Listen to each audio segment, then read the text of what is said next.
বন্ধুরা, আবার একটা নতুন রেসিপি নিয়ে তোমাদের মাঝে চলে এলাম।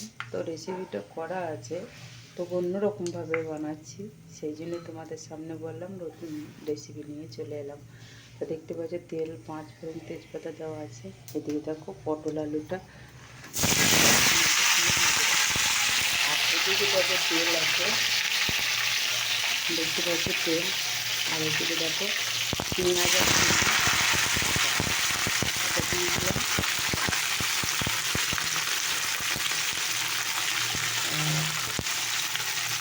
এভাবে পরিমাণ মতো মিষ্টি দিয়ে দিলাম। এতেও দেখো পরিমাণ মতো আমি দিয়ে দিলাম, দেখতে পাচ্ছি। এবার পরিমাণ মতো হলুদ দিয়ে দেবো, এতেও দেখো পরিমাণ মতো আমি হলুদ দিতে হবে। এবার নাড়াতে রাখতে হবে। তো দেখো সুন্দর এটা নাড়া হয়েছে।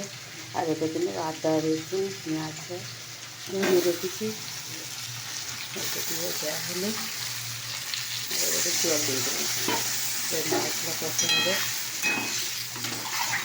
আর এর সঙ্গে যেটা দেবো, আর একটা তোমরা দেখতে থাকো।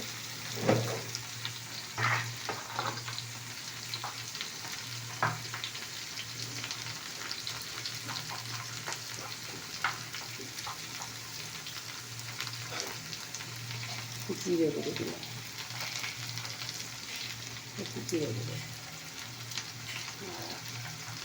সামান্য একটু লঙ্কা দেবো, ব্যাস হয়ে গেছে দেওয়া। তো দেখো বন্ধুরা, এখানে ভেন্ডি ভাজা হয়ে গেছে।